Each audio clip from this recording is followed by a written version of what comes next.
انك لو ما استمرتش على حاجه مش هتوصل لحاجه، ودي حقيقه فعلا. انت لو ما استمرتش على حاجه اللي انت عايزها وتشتغل عليها وتديها مجهود عمرك ما هتوصل لحاجه. السلام عليكم ورحمه الله وبركاته، عاملين ايه؟ معاكم يوسف عبد الرحيم من قناه بوزيتيف انرجي، والنهارده هنتكلموا عن عاده رقم 11 من سلسله عادات هتغير حياتك، الا وهي الاستمراريه.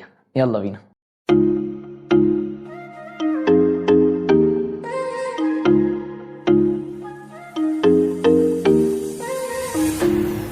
عادة النهارده هتهندل العادات اللي فاتت كلها، واي عاده جديده انت هتحب تكتسبها. خلينا نعمله في الفيديو ده حاجه جديده، نقسمه الفيديو لعده اسئله بدل طريقه السرد العاديه اللي احنا بنتكلموا بيها.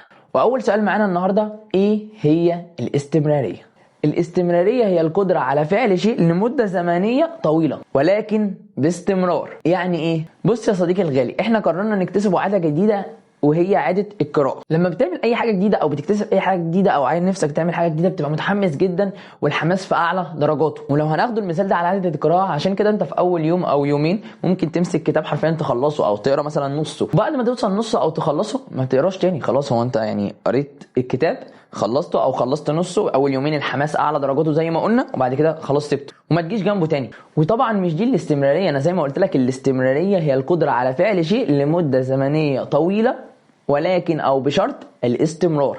مش تعملها فتره وتسيبها، لا، لازم تستمر عليها. طيب، وتاني سؤال معانا، اهميه الاستمرار او هستفاد ايه من الاستمرار، او هستفاد ايه لما استمر؟ الاستمراريه من الحاجات اللي بتطور مستواك بشكل لا ارادي، حتى لو التطور ده كان بطيء. يعني مش لازم يكون تطور مره واحده مرعب، لا، هو ممكن حتى لو التطور ده بطيء. ازاي؟ مش فاهم. تعال نرجع للمثال الاول تاني. خلاص، انا هكتسب عاده القرايه او انا هلتزم بالقرايه، فانا عايز اقرا. يبقى الافضل ان انا اقرا كل فين وفين لما يكون في شويه حماس او احب افتكر الموضوع 100 صفحه، ولا انا مثلا التزم بكل يوم 5 صفحات؟ اكيد طبعا الاجابه ان انا التزم كل يوم ب5 صفحات افضل بكتير من ان انا كل يوم اقرا 100 صفحه. لو كل يوم بتقرا 5 صفحات فانت خلال 20 يوم قريت 100 صفحه. ولكن انت هنا قريت كل يوم، ما قريتش مثلا يوم اخدت اعلى ليفل في الحماس وبعد كده خلاص سبت الكتاب، لا، انت هنا بقالك 20 يوم بتقرا. ودي هي الاستمراريه، ان انت تستمر على حاجه لفتره زمنيه طويله. وانت هنا كده قريت كل يوم حتى لو كانت كميه صغيره، بس احسن بكتير من ان انت تقرا 100 صفحه وخلاص تسيب الكتاب وما ترجعلوش تاني.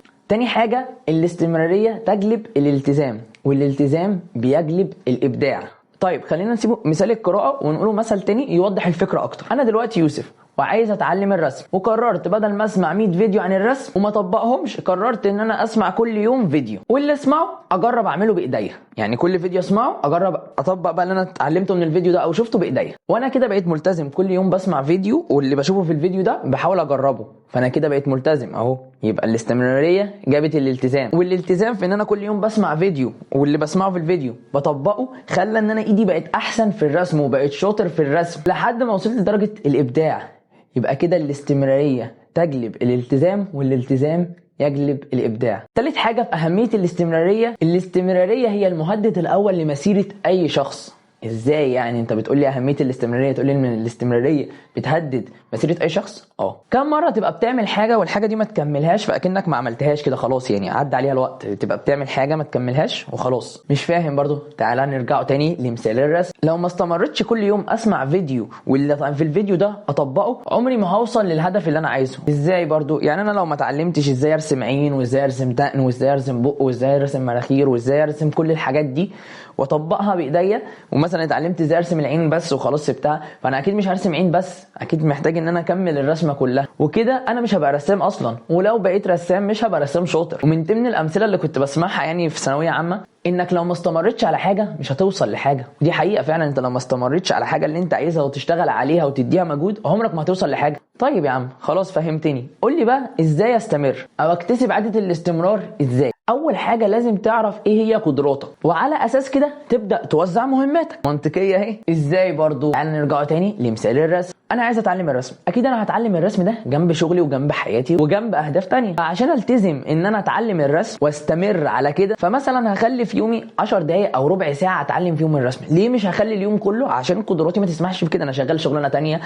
والرسم دي هوايه، فالرسم دي هوايه هتعلمها جنب شغلي، فمش هينفع اديها الوقت كله بما اني عندي متطلبات ومستلزمات تخليني اروح الشغل ده، فمش هينفع ادي الرسم وقتي كله. ويفضل ما دام انت قلت مثلا انا هتعلم في يوم او هقرا في يوم او هتعلم الرسم في يوم لمده 10 دقايق ربع ساعه، ما زودش عن كده، عشان ما اجيش تاني يوم اكل او اجي تاني يوم ابقى مش عايز اعمل كده. ليه؟ عشان انا ضغطت نفسي في اول يوم وعليت الريت بتاعي قوي، فجيت تاني يوم نزل خالص. وخلينا عارفين كده قول الرسول صلى الله عليه وسلم، صلى عليه، ان احب الاعمال الى الله ادومها وان قل. وزي ما هو متعارف عندنا قليل دائم خير من كثير منقطع. يبقى تعمل جدول زمني ليك وتخطط عليه، ولو عايز حاجه عن التخطيط هتلاقي فيديوهات تحت عن التخطيط، بص عليها في الديسكريبشن تحت، او هتظهر لك في الاي هنا او هنا. وعلى حسب الجدول ده او التخطيط ده تحط العادات او الحاجات اللي انت نفسك تستمر عليها او تلتزم بيها على حسب جدولك الزمني. واخر سؤال معانا النهارده، هل كل الاوقات هنبقى قادرين وعندنا طاقه للاستمراريه؟ فالاجابه في الحقيقه لا. فانت لو مستني بعد ما سمعت الفيديو ده كله اجي اقول لك ان انت هتقدر تستمر طول حياتك، دي اجابه لا طبعا. انت هتحاول تستمر على الحاجه على قد ما تقدر، بس لو لا قدر الله حصل ظرف ما قطعك عن الحاجه ما تلومش نفسك. انت انسان مش آلة، ده حتى الآلات بتحتاج صيانه في بعض الاوقات، يعني في بعض الاوقات بتقف، بتفصل، عايزه تشحن، عايزه بطاريه، عايزه يتغير لها حاجه، فبتحتاج صيانه. فانت كمان لازم برضو تعرف ان انت ممكن تستمر على الحاجه، بس لا قدر الله يجي يوم او اسبوع توقف الحاجه دي لاي سبب كان، فما تلومش نفسك. وخليك عارف ان الاستمرار هو عاده ممكن تكتسبها، وعشان تكتسب عاده الاستمرار لازم تخطط صح. هتلاقي فيديو تحت عن التخطيط، ما تنساش تبص عليه. وبس كده يا صديقي، وصلنا لاخر العاده. يعني يا رب تكون عاده صغيره، بس هي والله عاده مهمه جدا، حاولت ابسطها على قد ما اقدر. ما تنساش تعمل لايك وسبسكرايب او اشتراك وتفعل زر الجرس عشان يوصل لك الفيديوهات الجديده. في شويه فيديوهات جايه ان شاء الله جميله باذن الله. وتقول لي ايه رايك في كومنت تحت عن عاده النهارده. وخلينا في اخر الفيديو نقول حديث عن الرسول صلى الله عليه وسلم، صلى عليه تاني، من علم علما فله اجر من عمل به. وبس كده، السلام عليكم.